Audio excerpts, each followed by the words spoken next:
जय हिंद दोस्तों, मैं सुमित कुमार और आप देख रहे हैं पब्लिक डिजिटल मीडिया। जी हाँ, हमारे साथ सोनू आजाद जी हैं, उनसे थोड़ी सी वार्तालाप करेंगे। धीरेन्द्र वो सॉरी अनुराधाचार्य ने एक बयान था गोबर वाला, तो उनसे पूछेंगे क्या उनके उनके क्या विचार हैं, क्या नहीं रहेंगे, क्या बोल सकते हैं सोनू आजाद जी। बिल्कुल बिल्कुल। जी देखिए, इस पर एक विचार मैं रखना चाहूँगा, व्यक्त करना चाहूँगा।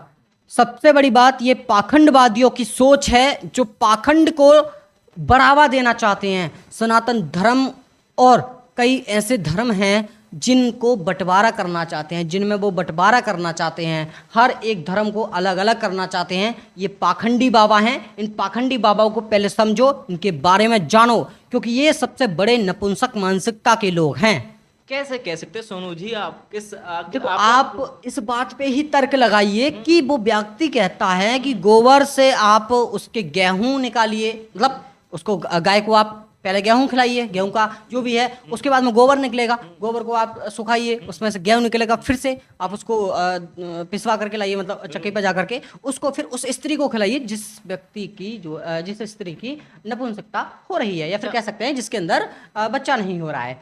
तो ऐसा हो क्या, सकता है भविष्य में?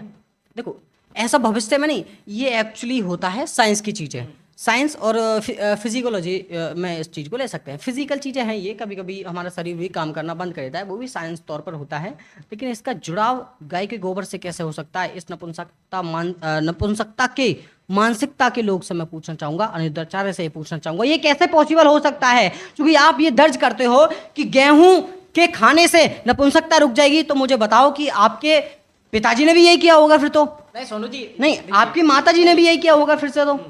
क्योंकि ये साइंस की चीज है। क्योंकि आप साइंस पे भी मतलब उल्टा सीधा बोलते हैं कि भाई साइंस से मैं सवाल दाग दूंगा तो साइंस चुप हो जाएगी। अरे घंटा चुप हो जाएगी, क्यों चुप हो जाएगी मुझे इतना बताइए। आप जिस माइक का यूज कर रहे हैं, जिस पर बोल रहे हैं, वो भी साइंस की देन है। जिस कॉटन को आप यूज कर रहे हैं, जिस प्लास्टिक के कपड़े को आप पहन रहे हैं, वो भी साइंस की देन है। उसको भी रिसर्च किया गया था साइंस के द्वारा। तो इस चूतिया आदमी को ये समझाओ ना जाकर के यार कि ये साइंस वाला कोई टॉपिक ही नहीं लेके आए।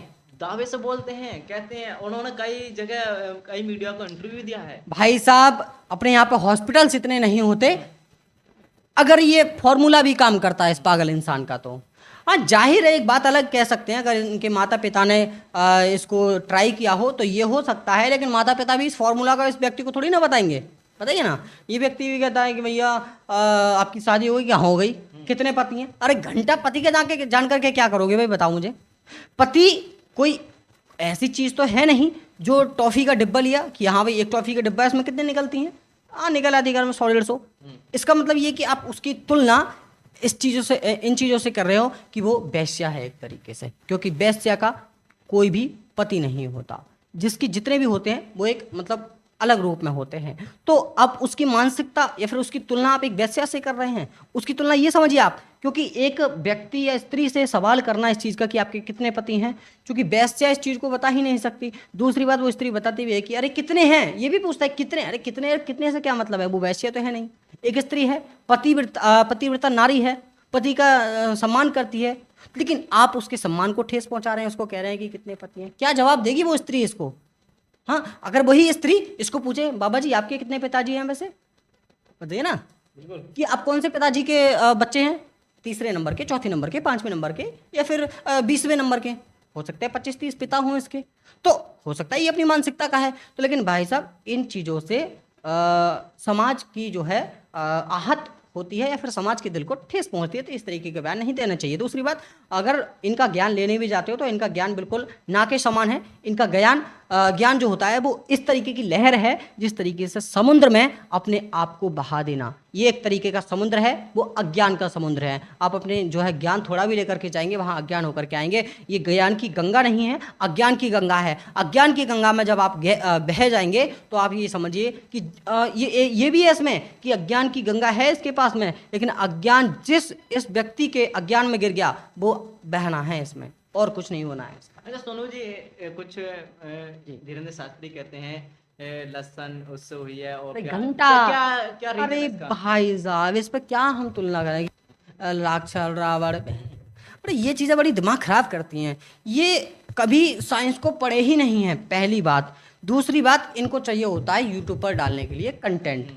आजकल के बाबा बाबा नहीं रहे, यूट्यूबर हो चुके हैं। धीरेन्द्र शास्त्री वो भी अपने आप सोनू में। जी आप कैसे कर सकते हैं? यही तो है, जो व्यक्ति उसके दरबार तक नहीं पहुंच पाएगा ना, उसने सोचा कि यार दरबार में ज्यादा लोग तो पागल बन ही नहीं सकते, तो मैं क्यों ना यूट्यूब चैनल खोलूं जिससे कि मैं अपने विचारों को व्यक्त करूं और वो पागल इंसान बन जाए, मेरे लिए आकर्षित हो जाए और मैं उसको भी पागल बना सकूं, घर बैठे पागल बना सकूं। तो उसी तरीके से समाज भी इस ओर जाता जा रहा है, जो पाखंडवादी बाबा पाखंड फैला रहे हैं और लोग भी पाखंडवाद में शामिल हो रहे हैं। ये चीजें हैं, इनकी और कुछ नहीं है। आप कैसे कह सकते हैं पाखंडवाद फैला रहे हैं? क्या आपके पास क्या एविडेंस एविडेंस देखिए evidence देखिए देखिए, मैं बताता हूँ इसका एविडेंस, आप खुद देख लीजिए। मुझे किसी बाबा से बात करने की आवश्यकता है नहीं, लेकिन वो बाबा चाहे तो मुझसे जाकर के बहस कर सकता है किसी भी चीज़ पे, मैं उसको नकारूंगा नहीं। क्योंकि आप इनसे केवल एक सवाल कीजिएगा, जी बताइए। एक सवाल, मात्र एक सवाल, हर एक बाबा से एक सवाल कीजिएगा।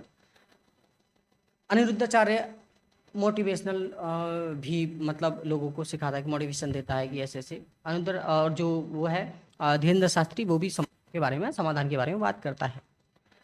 बनना है तो उन जैसा बनो जो धनवंतरी चरक सुश्रुत थे। अब धनवंतरी चरक सुश्रुत कौन थे? इन पागलों को यही नहीं पता होगा तो क्या ये घंटा बजाएंगे समाज में?